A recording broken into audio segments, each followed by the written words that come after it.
ahangaha rero aho duhagaze hashyinguwe inzirakarengane zazize jenoside zirenga ibihumbi 250. ntabwo wakwica umuntu kabiri.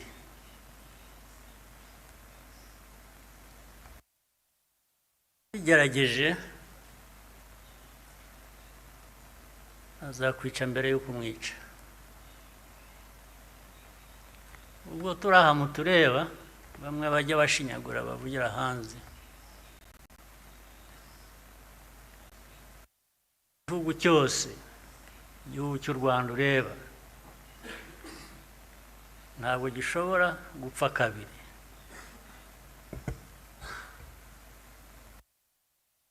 Mbere yuko wakwica u Rwanda azakwica. Ntabwo wakwica abantu kabiri. Ibibaho tureba aha ntabwo twapfa kabiri.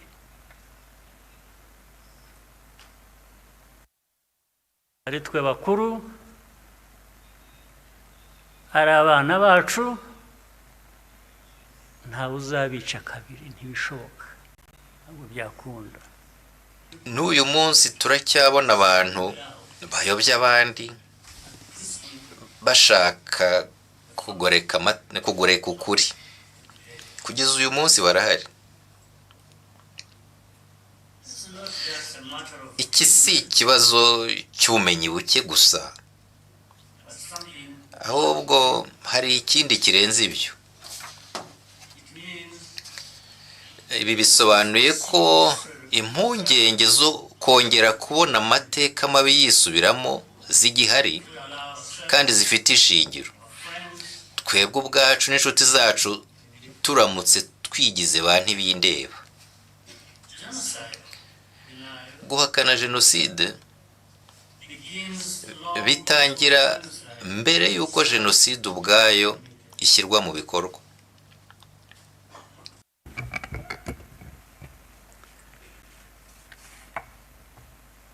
Mwaramutse neza mwese.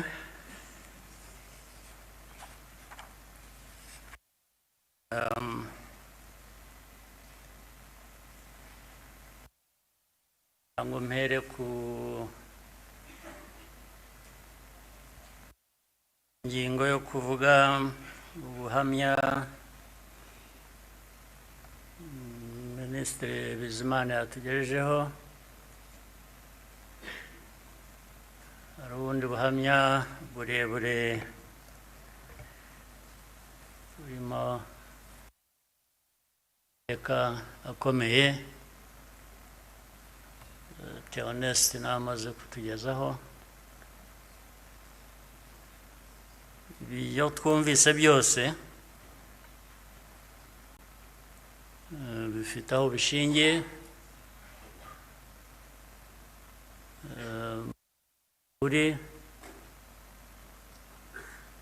Abafite uko babihakana cyangwa babihakanya,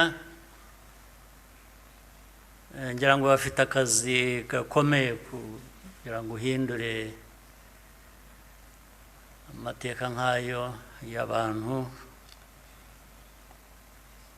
nk'abandi, uyagire uko ushaka. Abo mu gihugu hano, byaba hanze cyane cyane, bakunze guhindura aya mateka yacu ku mpamvu zitandukanye.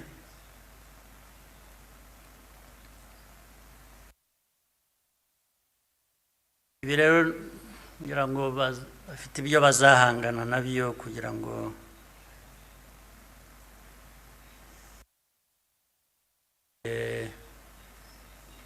amateka nk'aya bayavuga ukundi. Ariko icyo navuga nk'ibyo Theoneste yavuze,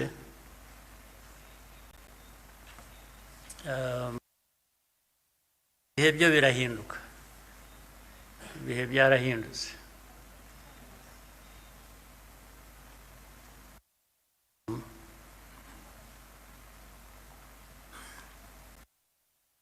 nta uzongera gupfa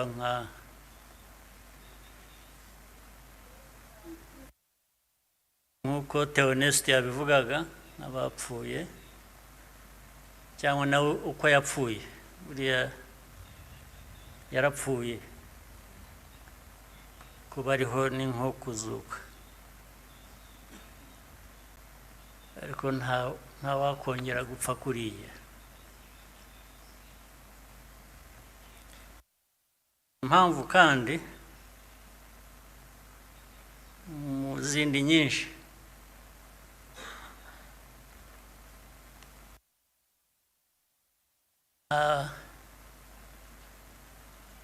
ntabwo wakwica umuntu kabiri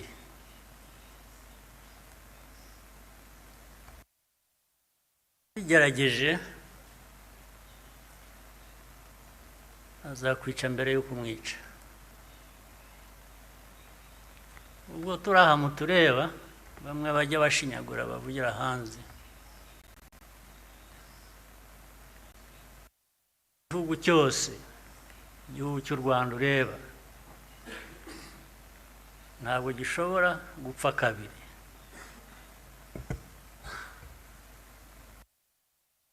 mbere y'uko wakwica u Rwanda azakwica ntabwo wakwica abantu kabiri ntibibaho tureba aha ntabwo twapfa kabiri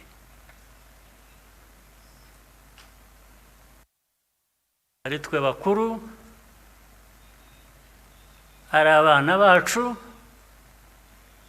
ntawe uzabica kabiri ntibishoboka ntabwo byakunda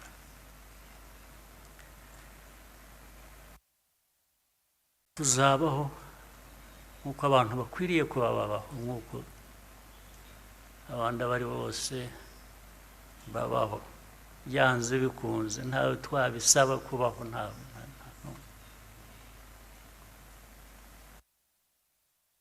uko mbivuze uku hari ababyumva ukundi cyangwa hari abazabisubiramo ukundi ariko uko mbivuze ni uko nguko aba ariko mu gutwara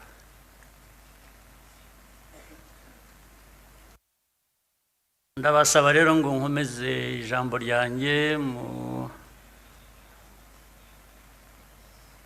rurimi abashyitsi bamwe hano bumva batagombye kubasemurira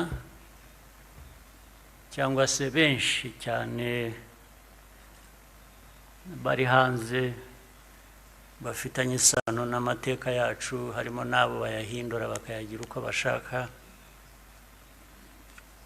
ndagira ngo mvuge mu rurimi bashobora kumva ntawe basemuriye muranyihanganira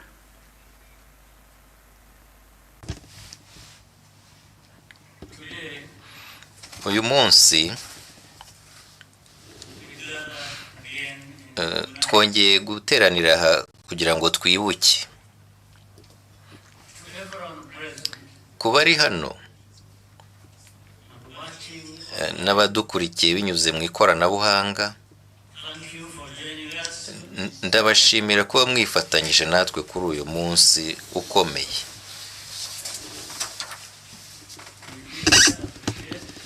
turashima bikomeye inshuti z'u Rwanda badahwema kwifatanya natwe buri mwaka haba mu kuza hano tukabana hano kimwe hamwe cyangwa se mu kutuzirikana ndashima uwarokotse umaze kutugezaho ubuhamya bwe ubu buhamya budufasha guhora twibuka twese uko tungana tukibuka ndetse n'abazadukomokaho bagakomeza kwibuka bifite igisobanuro gikomeye ku gihugu cyacu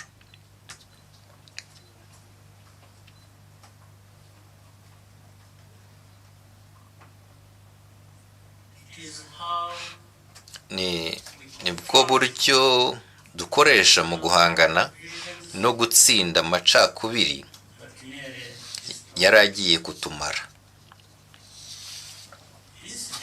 Uyu munsi rero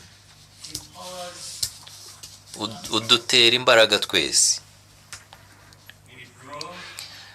dukura imbaraga ku barokotse, bakomeza kutubera isoko y'ubumuntu igihugu cyacu kivomaho.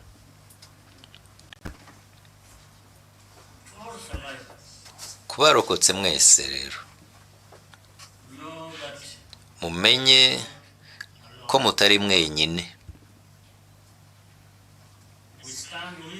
Turi kumwe namwe ibihe byose. Ibyo twagezeho byose byashobotse gusa kubera ko Abanyarwanda bose bahisemo gushyira hamwe imbaraga, bagaharanira kugenda mu cyerekezo kimwe. Twubaha kandi duha agaciro uruhare rwa buri munyarwanda mu kongera kubaka igihugu cyacu. Ukuri kuri jenoside yakorewe Abatutsi kurigaragaza kandi kuzwi na buri wese. Abari abayobozi bayiteguye kandi bakayishyira mu bikorwa bahamwe n'ibyaha mu nkiko mpuzamahanga hashingiwe ku bimenyetso simusiga. Inkiko gacaca zagaragaje uko jenoside yagenze muri buri mudugudu hose mu Rwanda. Hari impapuro zanditswe, paje zirenga miliyoni 50 zanditswe muri iyo myaka gacaca yamaze ikorwa, zandikishijwe intoki rwose. Ahangaha rero aho duhagaze hashyinguwe inzirakarengane zazize jenoside zirenga ibihumbi 250. Kandi mu mwaka wa 2018 inteko rusange y'umuryango w'abibumbye yemeje umwanzuro w'uko jenoside yakorewe Abatutsi yitwa izina ryayo nyaryo, kandi uyu mwanzuro ukaba warashyigikiwe n'ibihugu byose bigize uwo muryango usibye kimwe gusa, igihugu kimwe gusa. Uku ni ukuri ntakuka. Nyamara n'uyu munsi turacyabona abantu bayobya abandi bashaka kugoreka ukuri. Kugeza uyu munsi barahari. Iki si ikibazo cy'ubumenyi buke gusa, ahubwo hari ikindi kirenze ibyo. Ibi bisobanuye ko impungenge zo kongera kubona amateka mabi yisubiramo zigihari kandi zifite ishingiro. Twebwe ubwacu n'inshuti zacu turamutse twigize ba ntibindeba. Guhakana jenoside bitangira mbere y'uko jenoside ubwayo ishyirwa mu bikorwa. Byagaragaye kenshi ko abakabaye bakumira aya mahano birengagiza ibimenyetso biba bigaragara biyibanziriza.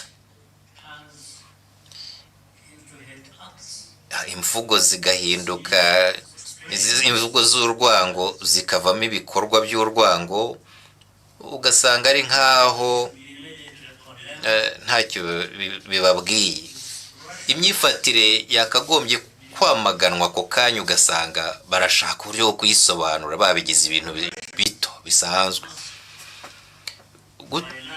Gutegura ibikorwa by'amahano bigahishwa inyuma y'imvugo zubakiye ku bibazo by'abaturage no ku bwoba. Mu gihe ibyo biba birimo bikorwa, ugasanga hari abashaka kugereranya abahigwa muri jenoside n'abayiteguye. ibi byose rero byariho mu mateka yacu. Hari n'abashaka kugaragaza ko jenoside yakorewe abatutsi yatunguranye. Ibyo si byo, siko bimeze. Yateguwe igihe kirekire rwose kandi ishyirwa mu bikorwa ku manywa y'ihangu.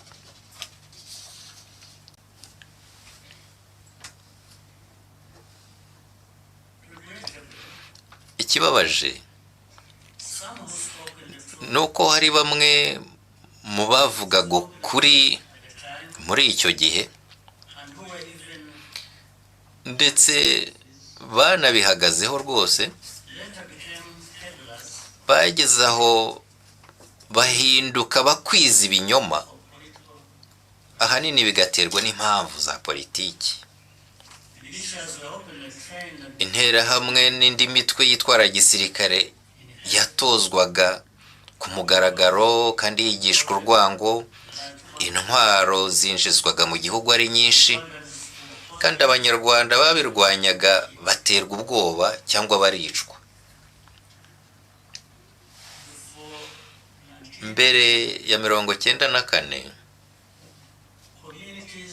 abaturage bagiye bamburwa ubuzima mu bwicanyi bwagiye bukorwa inshuro nyinshi kandi mu byiciro, bugamije kumenyereza abantu ko kwica bishoboka ndetse no kureba uko amahanga azabyitwaramo. Kandi usibye bake cyane bagize ubutwari bwo kubyamagana, amahanga yararuciye ararumira kugeza igihe byari byamaze kurenga igaruriro. Mu ntangiriro y'imyaka ya za 60, nyuma y'uko abatutsi benshi cyane bicwaga abandi bakameneshwa bagahunga, hari amajwi mpuzamahanga nka Bertrand Russell, hari n'abandi bavuze ko ibyo byari itsembabwoko kandi rikozwe mu buryo buteguwe. Ibyo byarakomeje no mu myaka ya za 80 ihera ndetse no mu ntangiriro z'imyaka za 90. Icyo gihe abatutsi barimo abagogwe mu majyaruguru y'uburengerazuba bagabwagaho ibitero byateguwe.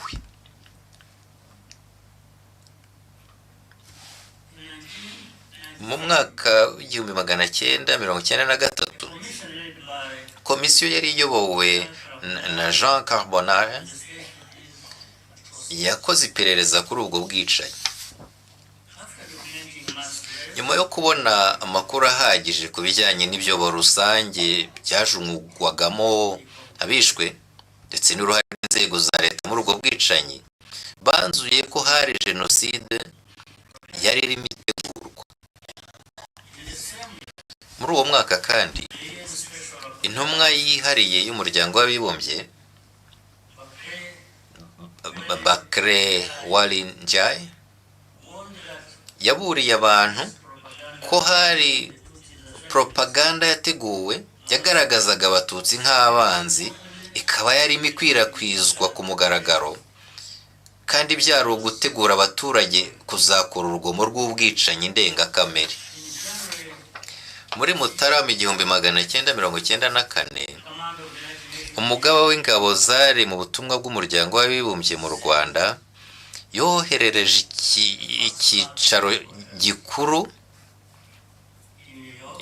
cya New York cy'umuryango w'abibumbye ubutumwa bugaragaza ko interahamwe zari zirimo guhunika intwaro, gukusanya intwaro no gutegura urutonde rw'abatutsi bagombaga kwicwa.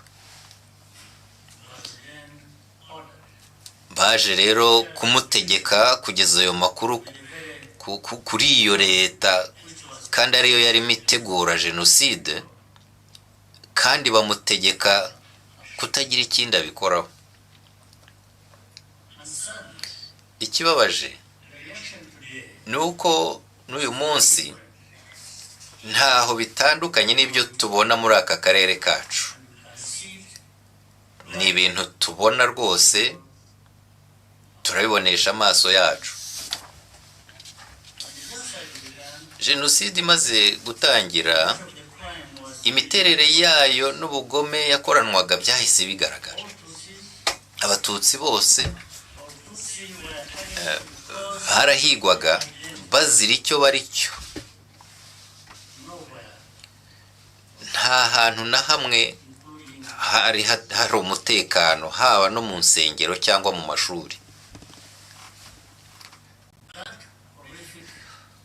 Uko kuri guteye ubwoba, kandi kurushaho kugaragaza ubumuntu n'ubutwari bw'Abanyarwanda bemeye gushyira ubuzima bwabo mu kaga, bagahisha bagenzi babo kugira ngo babarengere.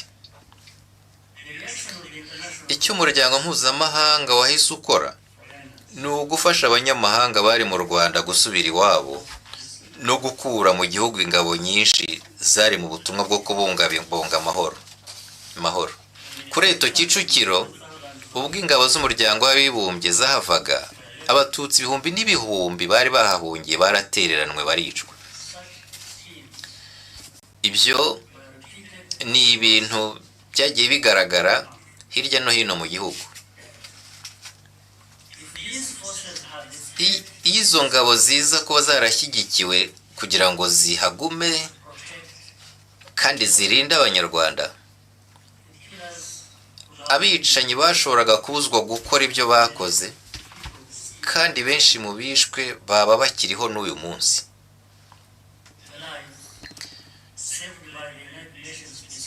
Ab'umuryango w'abibumbye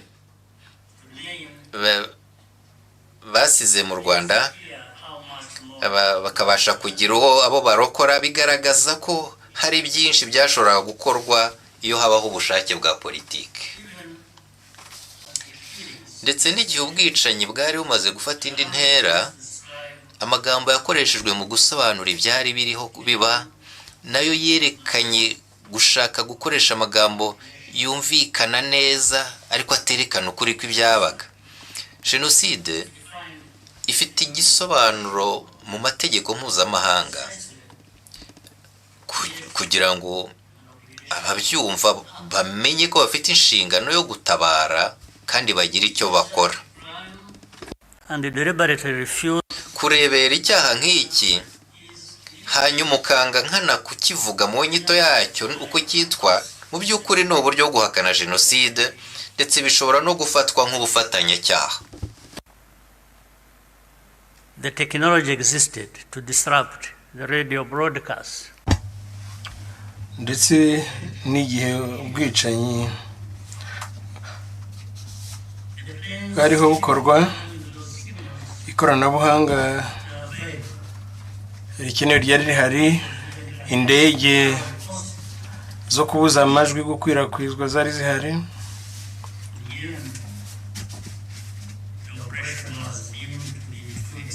Ariko ababishinzwe basanze ngo byatwara amafaranga menshi, kandi ngo bakumva baba bivanze mu bibazo by'u Rwanda. Igiciro rero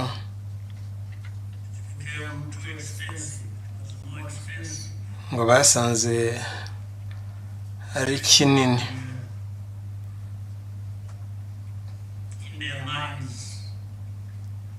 cyane iyo mu myumvire yabo ubuzima bw'abari bibasiwe nta gaciro bwari bufite. Ubuzima bwacu rero babonaga nta gaciro bufite. Tubyakire gutyo. Ku Banyarwanda rero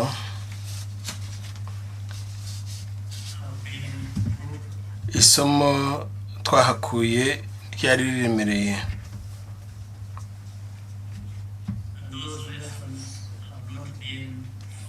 Kandi iryo somo ntabwo ryibagiranye.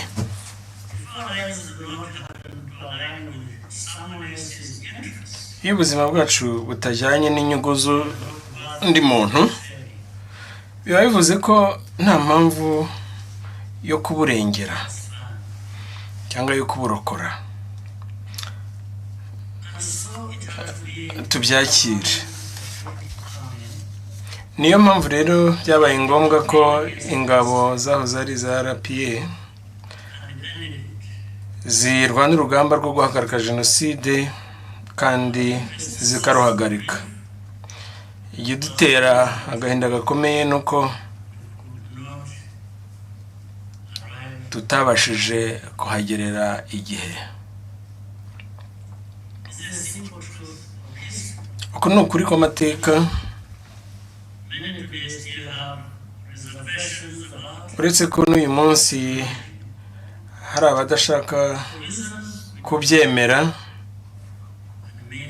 kubera impamvu tutumva, ahari tutazanapfa twumvise. Umuco n'imyitwarire biranga ingabo z'u Rwanda z'uyu munsi byavuye muri ibyo bihe bikomeye. Nibyo biyobora imyitwarire y'ingabo zacu zikorera no hanze y'igihugu mu butumwa bwo kubungabunga amahoro, kandi zikaba zaragiye zubahwa hose kubera uburyo zisohoza neza inshingano zazo. Mu by'ukuri nta bihano cyangwa ibitutsi biturutse ahantu ariho hose bishobora na rimwe gutesha agaciro icyubahiro n'ubunyamugayo by'ingabo n'inzego z'umutekano z'u Rwanda, kuko ziri mu zishoboye zibaho ahantu ariho hose.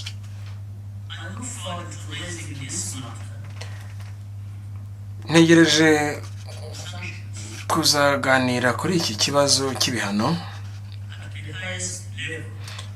mu rwego rwo hejuru muri iyi si, kugira ngo nsobanukirwe impamvu y'aka karengane.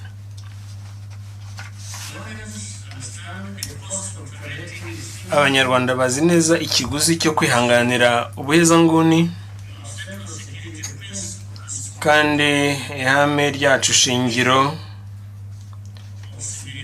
ni ukurinda abasivili bari mu kaga. Nyuma ya jenoside, abanyarwanda twahisemo kwiyubakira igihugu cyacu twese hamwe. Ibyo kandi bikajyana n'isezerano ryo kutazigera na rimwe twemera ko politiki ya jenoside yongera kugeraho ishinga imizi. Reka mbabwire, jenoside ntabwo yakongera kuba hano, ntabwo bizaba.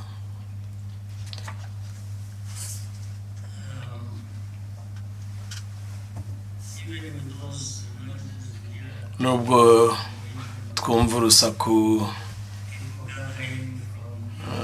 abantu baza bavuye i Burayi bahurira i Kinshasa,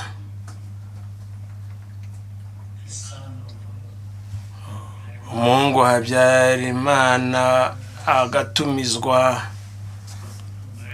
n'abandi bakavanwa sinzi hehe. Ibyo byose ni urusaku, ntacyo byabyara cyatugiraho ingaruka nk'izo hano. Ntabwo bizaba. Ibi ntabwo mbivuga nk'umuntu ku giti cyanjye, ndabivuga kuko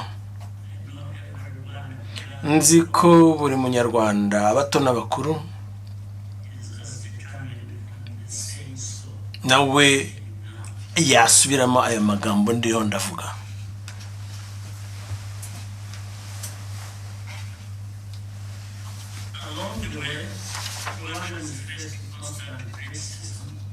Abanyarwanda byabaye ngombwa ko bahangana na benshi bashaka kugoreka amateka, ariko tugomba gukoresha ubwenge bwacu kugira ngo tubashe kubona ukuri. Nizo mbaraga dufite, tukagira n'amajwi yo kuvuga iyo tubona ko hari ibintu bitagenda neza. Ntabwo bishoboka kuducecekesha uburyo ubwo ari bwo bwose wakoresha. Tugomba gusobanura neza ibyago tubona bishoboka. Igihe leta yakoze jenoside yatsindwaga muri 1994, abasirikare bayo n'interahamwe bahungiye hakurya y'umupaka, noneho bagira inkambi. Muri izo nkambi barisuganyije bashinga icyitwa uyu munsi FDLR, maze bakajya batera ibitero shuma mu Rwanda byahitanye ibihumbi byinshi by'abanyarwanda. Iki ni igihe twise icy'abacengezi. Ku mupaka w'Uburengerazuba umutekano usesuye washobotse gusa mu mpera z'imyaka za 90, bivuye ku bwitange bw'ingabo zacu n'imikoranire y'abaturage batuye ako gace babigaragaje mu butwari.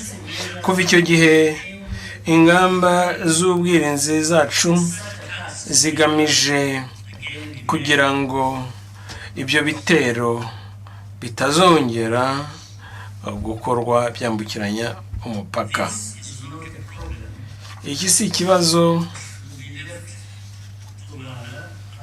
cyakagombye kurekerwa u Rwanda rwonyine.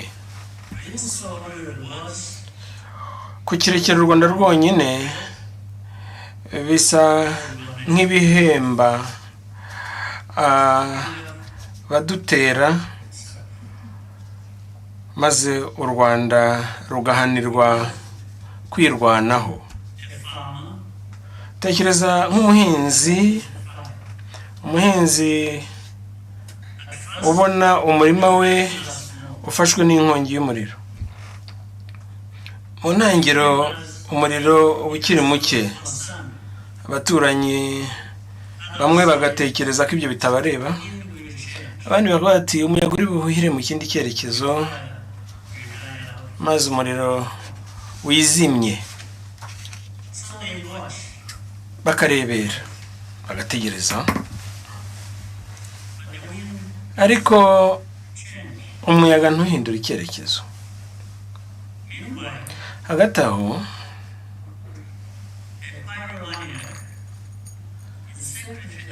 hari umuntu watwitse iyo nkongi, uguma asuka lisansi kuri uwo muriro. Uwo muriro ukaguma wambukiranya, ufata umurimo ufata uwundi, kugeza igihe ufatiye amashyamba, ufatiye imijyi, ukanarenga ugakomeza.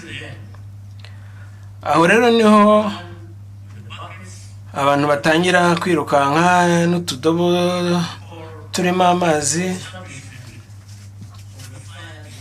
bavuga ngo hashyirweho umutwe wo kurwanya umuriro. Abanyafurika kurusha abandi bantu bose bakwiye gusobanukirwa ko kurebera ucecetse isakazwa ry'urwango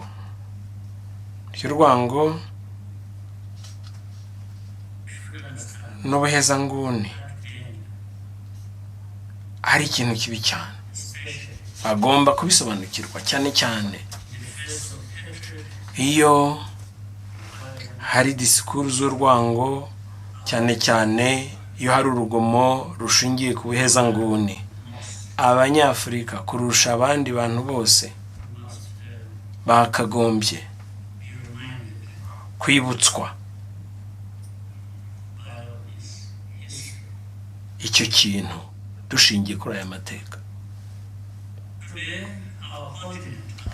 Uyu munsi umugabane wacu niwo urimo amakimbirane menshi. Muri 1994 abanyafurika n'inzego zabo bananiwe kugira icyo bakora. Ibi mbivuze kubera ko guharanira ubusugire bwa Afurika nubwo ari ngombwa kandi bifite ishingiro, bikwiriye no kujyana n'uko inzego za Afurika zifata ibyemezo bikwiye kandi byihuse iyo abanyafurika bari mu kaga. Abakora ibibi ntibakwiye kwemererwa kwihisha inyuma y'ihame ry'ubusugire bw'ibihugu kugira ngo barikoreshe mu guhunga inshingano ku byaha bakora no ku buryo bima abaturage uburenganzira bwabo. Ntibishoboka cyangwa ntidushobora kwemera kongera gukora amakosa twakoze mu gihe cyahise. Ingengabitekerezo ya jenoside iracyakwirakwizwa mu karere kacu, nidafatirwa ingamba ishobora kongera kudusubiza inyuma. Hari abavuga ko u Rwanda rukabiriza izi mpungenge cyangwa ngo rufite izindi nyungu zihishe inyuma yabyo. Ibi rero si ibinyoma gusa, ahubwo binagaragaza agasuzuguro gakomeye n'ubugome byatugejeje ku mahano twibuka uyu munsi. Ikitubeshaho nk'abanyarwanda rero muri iki gihe ni ubumwe bwacu no kuba twemera tudashidikanya ko kimwe n'andi mahanga yose dufite uburenganzira bwo kubaho mu mutekano, dufite agaciro kandi tubanye mu mahoro n'abaturanyi bacu bose. Icyo dusaba nuko abafatanyabikorwa bacu bifatanya natwe tukarwanya ubuhezanguni, aho guhanira u Rwanda ko rwirwanaho. Abazadukomokaho, abanyarwanda b'ejo hazaza, tubafitiye umwenda urenze kubaho gusa. Bakwiye kuzaragwa igihugu gitekanye, cyuzuye ubumwe kandi gihagazeho, ndetse n'umugabane wa Afurika ushyize hamwe kandi wifitiye icyizere. Turabahamagarira mwese gukomeza gufatanya natwe, haba mu kwibuka, haba no mu bindi bikorwa bituranga. Ndabashimiye kuntega amatwi no kwihangana. Murakoze cyane.